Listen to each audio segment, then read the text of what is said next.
One of the most confusing things that can happen when you stop dieting or controlling your weight is that you feel worse. You might think, I thought this food and body freedom thing was supposed to feel good. And yet you might find yourself feeling out of control with food, or you stop exercising, or you feel anxious or insecure or kind of lost. And the mind immediately says, see, this is exactly why we needed to control. But what if that chaos isn't proof that there's something wrong, but rather that something deeper is trying to heal? In this episode, I'm unpacking why the urge to binge, restrict, weigh yourself, or regain that control of your body gets stronger when you first start letting go, and why what feels like your life is falling apart is actually the beginning of a new way of being coming together. Because the goal isn't to become better at controlling yourself. The goal is to uncover the part of you that never needed controlling in the first place. If we haven't met before, I'm Christina Bruce, a body peace coach. I help women stop fighting with food, their bodies, and themselves so they can finally feel peace. All right, let's get into the episode.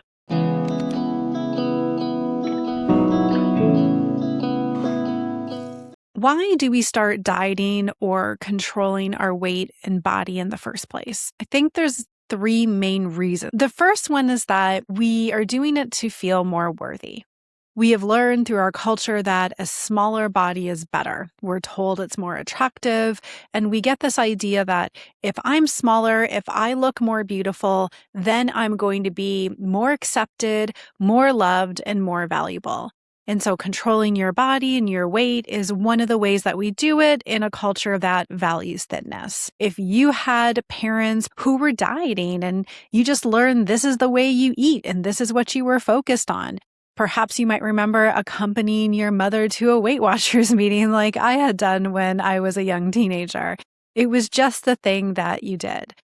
Another reason is to feel healthier. Perhaps a doctor recommended that you needed to watch your weight or lose weight. You had a health scare, or you were just kind of feeling disconnected from your own sense of well-being, and you had this desire to get back on track.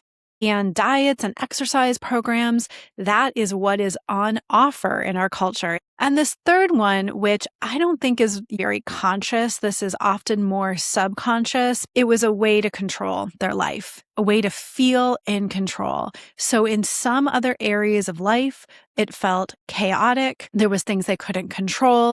Disruption maybe in the home, emotional disruption, and dieting and controlling your body was a way to have some semblance of control in your life.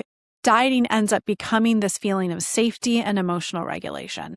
The sense of safety with dieting is the allure of it for a lot of us. It gives you a nice plan. It says, just follow the rules, just go step by step. And for our survival mind, it wants to know. It does not like being in uncertainty. So if you say, hey, just follow steps A, B, and C, and you're going to get thinner, and then you're going to feel better, and that's going to feel safe, you're like, sign me up, of course. It gives you guardrails. If you have otherwise felt very out of control and kind of chaotic around food, following a plan and a diet feels safe. That especially feels comforting when you don't trust yourself around food. Or your experience was, when I wasn't following this diet or plan, I was feeling worse. I wasn't engaging in good health behaviors. I didn't know how to take care of myself. It also could be that we come from an environment where maybe our parents or those around us weren't taking care of themselves. So we picked up those habits and ways of eating and behaviors and just thought, this is how we're supposed to live, but then you end up not feeling good in your body. In comes the diet that's going to focus on better nutrition and exercise, and it does feel good. It's like, this is the plan. This is what I need to follow in order to get everything managed and control, and I can feel better. We trust the plan. It feels comforting. For anyone who's been on a diet, you know it's really hard to follow it for very long. There's going to be a point where you quote unquote fall off the wagon, or you were bad that day and now you have to be good again. For most of us, when we're using it as a tool to cope, to feel safe, to feel in control, if that breaks in some way or life happens where we can't follow it, we're left without any way to deal Firstly, falling off of it could just be a result of the severe restriction. Most of us don't do well when we have no flexibility, when we're in a strong rigidity, especially if we're blaming ourselves or putting ourselves down or feeling like a failure when we go off of it. It actually ends up making it worse and fueling the very things under the surface that cause the need for the diet in the first place. And then we feel like, okay, I need to go back on the diet again because we've been binging or we're overeating and we feel panicked and the emotions come up. And then in comes the diet again. Whew, it feels safe. We know what to do. We feel in control. But what is usually happening when we quote unquote fall off a diet and all that uncertainty and chaos and binging and out of control is coming up is that it's actually just bringing up to the surface what is already within us. So it's what the diet is trying to suppress, to avoid, to distract from, because we haven't really known how to deal with it, how to heal it, how to navigate it. That's why it's not really easy for a lot of people to let go if they don't have some other support in place. If there is a lot of intense emotion, memory, trauma coming back up, that's the time to seek that support. And if we're not going to do that, then we're going to feel like we need the diet to continue because we don't know how else to handle everything else that's coming up and how off balance we feel in our life. And when all you've known is dieting, so if you have been dieting since you were young, then you don't really know what it's like to actually be in a balanced and healthy, trusting place with food and exercise in your life because all you've known is a diet. And when you're coming from a place where when you weren't dieting, it felt out of control and you were unhealthy, then your mind says, well, that's what you're going to return back to. There's no other alternative. So it keeps reaching for the diet again, for the safety, for the control in order to feel okay. When I started tiptoeing my way into contemplating not dieting, a friend of mine had said, why don't you just toss out your scale? Because I don't think she ever really weighed herself or it just wasn't a big deal for her. My first thought was, no, I can't do that.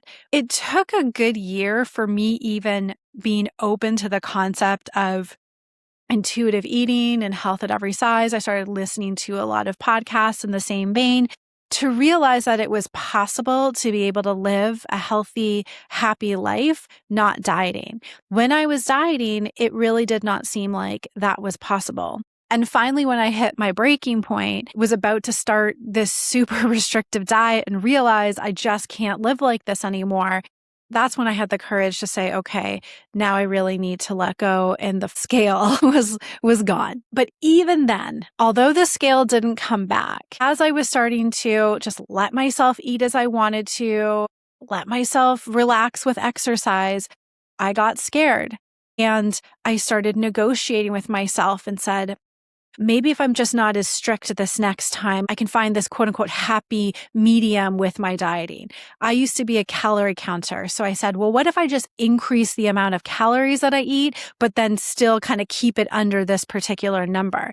And I did it for about 4 days before I had this visual of feeling like I was walking myself back in a cage and closing the door. Quick interruption. If you're listening to this podcast, there's a good chance you spent years feeling at war with your body. Maybe you criticize how you look in photos, or you fear putting on a bathing suit, or you find yourself stuck in your head thinking about how you look instead of being present with the people that you love. I know how exhausting that is because I lived it too. And if you've ever had the thought, I should be able to figure this out on my own, you're not alone in that either. Most of the women I work with felt that way for a long time before reaching out. Body Peace Coaching helps you shift out of this pattern at the root so you can actually feel at ease in your body again, not just on a good day, but more consistently. This is one-to-one or small group coaching. So you're not trying to do this alone in a world that's still telling you to shrink. And if part of you feels like I'll never be able to feel okay in my body, I used to believe that too. And now I can say, That's not true. So if you're ready to stop thinking about your body all day and feel more at ease in your own mind and skin, you can learn more about Body Peace coaching in the description below and book a free Body Peace consultation to see if it's a right fit for you. All right, back to the episode. Thankfully, at that time, I had already been a good 10 plus years into my deep personal development, healing, spiritual journey that I had started to acquire some tools, that I was going through a life coach training program. I was able to start to deal with some of the emotions that were coming up. And obviously, I sought support for it as well.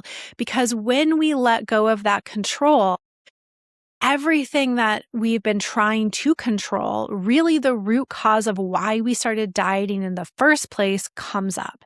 And for me, that was I'm not enough, because I felt like I needed to be thin in order to be good enough, in order to receive the external approval and validation and appreciation.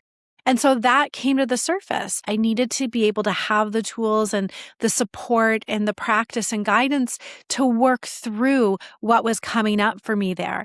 Because really, when this comes up, the only way out is through. And most of us are too afraid to go down that route. I remember having another visual when stopping dieting. What was coming up was like a dark tunnel. And on the one side of the tunnel, it was bright. I knew it. It was familiar territory. That was the dieting, but it was also uncomfortable in a way too. I was restricted. I was trapped, and I craved freedom. So I would start walking into the tunnel and looking back. Well, maybe I can go back to dieting, and I would contemplate it. Okay, I'm still not too far gone. I can run back if I need to. And that's the journey. Eventually, when you start to get into the middle of it, that dieting world is so now far behind you. Going back feels like it's just as far away as well. As you keep going forward, a little pinprick of light shows up, and it gets brighter and brighter as you keep moving forward until you're finally onto the other side. But we need to be able to see and work through, what is it that was underneath my desire to diet in the first place? The dieting never actually gave me the worth. This idea, I'm not worthy, I'm not good enough, is what took me away from feeling worthy in the first place. And that's what happens. We get an idea, we get a belief that says, you're not good enough how you are. And prior to that, you felt good enough. When we're little children, as I always say, look to 2 and 3-year-olds, they're in the most purest form of themselves. They feel worthy. They feel good enough as their baseline. But then, and it can happen really young and early, they learn something that says how you're being and how you are is not okay. It's not enough. And then it takes them away from the sense of worthiness. And they go on this journey. Well, how can I be good enough now? Dieting comes in and says, well, if you were just thinner, then you could be good enough. And so you say, yeah, great, because I want to feel good enough again. And that's what keeps us stuck in the loop. Something else that can come up in this process is I can't trust myself. And this can come up if we were in that environment where we grew up and we didn't have a good baseline of how to eat and take care of ourselves in a way that felt good. We didn't have role models of people who trusted themselves with food and exercise. So if your caregivers were dieting, they were modeling like, I can't trust myself with food. I have to follow this plan. So we end up losing this sense of trust in ourselves. We fear food. We fear our appetite. We fear weight gain. And ironically, we fear freedom because freedom feels out of control and our mind associates it with a negative. But it's not that you can't trust yourself. It's that somewhere along the way, there was a lost connection with your innate guidance system. There were these beliefs that took you away from listening within and instead went to listening to the voice of other people, of authorities, or to the survival mind, the fearful and panicked mind. When we can start to heal those trust wounds with ourselves and reconnect back with our innate wisdom, it won't be so scary letting go anymore because we found a solid place to land on. We feel more grounded within ourselves, and our inner wisdom and guidance always is there for our benefit. It's not going to lead us astray. When we're astray, it's because we're listening to misunderstandings and beliefs and fearful thoughts of the mind. The inner wisdom within us leads us in a direction that supports us. When we let go of dieting, it's the work of reorienting ourselves back to trusting ourselves again and getting a feel for what even is that? How does that feel now? Because it can feel so foreign and uncomfortable and scary, but it's not actually scary when we develop that relationship with it again. And lastly, the other thing that comes up when we let go is the idea that I need control in order to feel safe. That is another misunderstanding, but it can also be a wound from childhood, again, where things felt really chaotic. And as a child, you didn't have much agency or control. So you did what you needed to do in order to feel safe. Well, we still use that as a coping mechanism as adult. We have to be able to find that inner stability within, even when there is chaos going on without. And of course, there are things that we can do. I've always liked what Eckhart Tolle says about your outer world and circumstances, which is there's 3 things that you can do. If something's happening in your life or your world, you can either change it, you can leave it, or you can accept it. And so we want to be able to do what we can. Change a situation if you can, leave it or accept it, because otherwise you're resisting it and fighting it and creating all of this chaos within yourself. When you come to the place where maybe it is acceptance or you're leaving it and that brings up emotion again, we have to find a sense of stability and groundedness within ourselves. And it's there. It really, truly is there. But when the fearful mind is feeling like I need the world around me to be the way that I want it to be, or I need it to be in order to feel safe, then we're not going to find it within because we're looking outside. So it's a call inward. It's a call to go within and find that safety within, because we really don't need to be in control of everything around us in order to feel safe. We can feel like we're in control, but it really is an illusion because anything can change at any time. We don't want to keep reaching for something outside of us to feel safe because it's temporary, it's fragile, it can change. We have to turn inward. And unless we decide that I'm going to start to deal with what's coming up for me emotionally in my life when I let go, we will just continue to be in the cycle of dieting and restriction and reaching for control and then letting go, because we're either not going to be able to keep it, life is going to get in the way, or the restriction is going to feel too tight. And in our very natural response for freedom, we're going to let go and be out of control again. It keeps the whole pendulum swinging. It keeps it wild instead of falling into an ease and balance. When we work with what's coming up, that's where we get that balance again, and it takes us out of that wild swing. Our mind will tell us that if we just had more willpower, if we just had more control, if we just had the next diet or the solution, that's going to be the thing that feels better. But it will never bring true balance because it's not something that we're always going to be able to maintain. The true goal is healing whatever created the urge to control in the first place. When we work on what's coming up from underneath, trust starts to return, the food noise in the mind starts to settle, and a balance naturally emerges.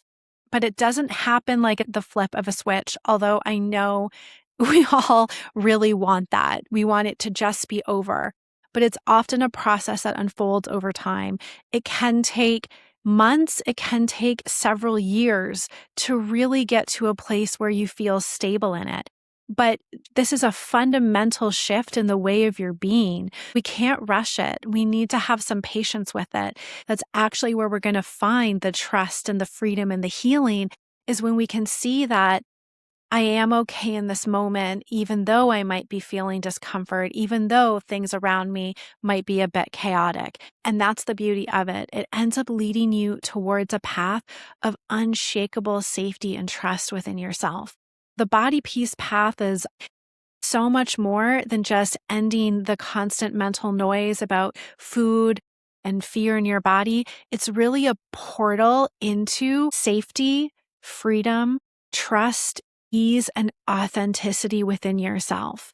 So if you've been listening this far, I can tell that there's something within you that is either woken up or is waking up to this, that your soul is calling you to free yourself from the trap of dieting. And I can tell you from literally walking through it, sometimes painstakingly step by step, that I would do it all over again because it has grown me and brought me into who I really am.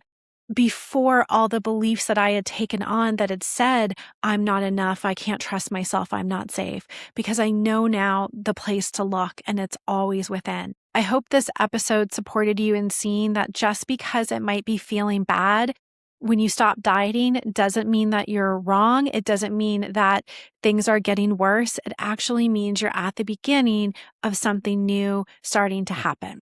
Look forward to seeing you in the next episode.